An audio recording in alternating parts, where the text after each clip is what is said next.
Hey, Eastview family, happy Friday to you.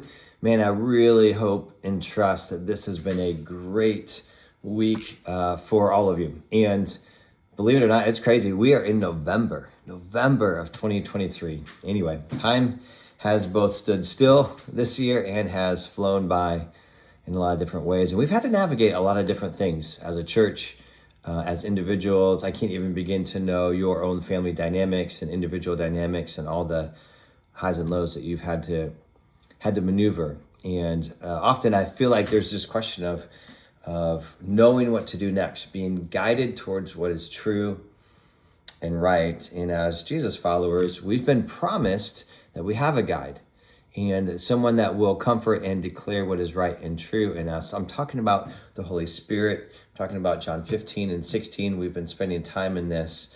And I don't know your experience in the past when it comes to experiencing and understanding the Holy Spirit. We talked about this in our Love My Community study a couple weeks back about we are people who obey the Holy Spirit.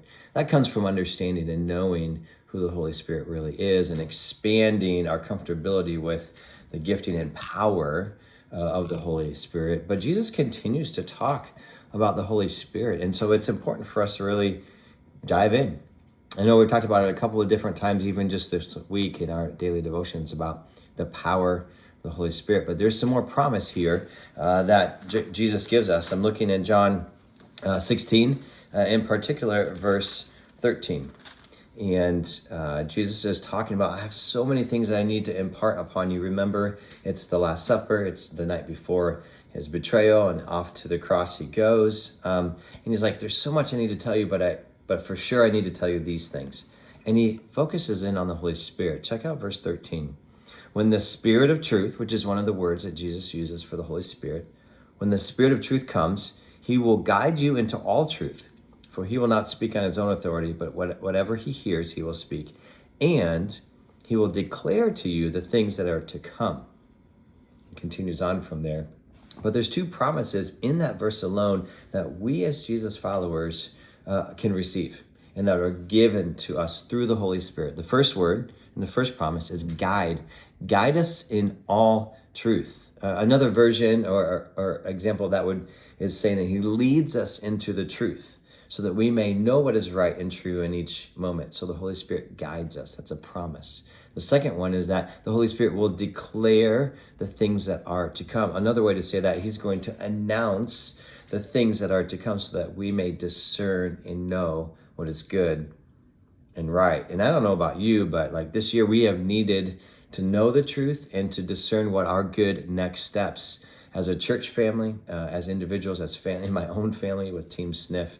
We've prayed often these prayers. Jesus, Holy Spirit, would you reveal what is right and what we need to do next?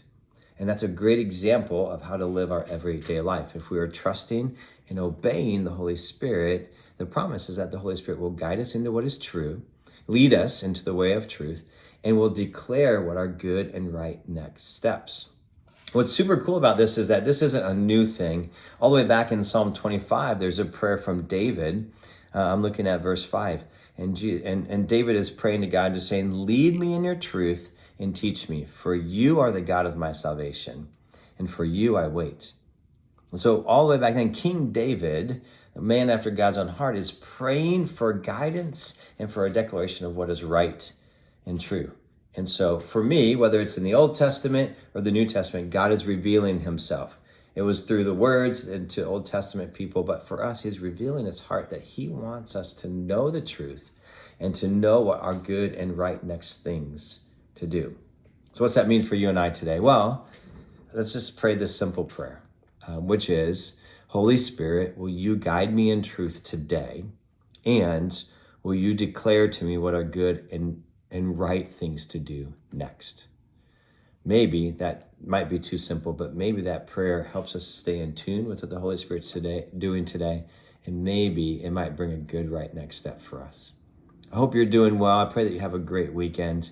I just encourage you, spend some time and pray and ask the Holy Spirit to guide you in truth, to lead you in the way that is right, and then to declare and give you discernment as to how to act and respond in those ways. Guys, thanks so much. Have a great Friday.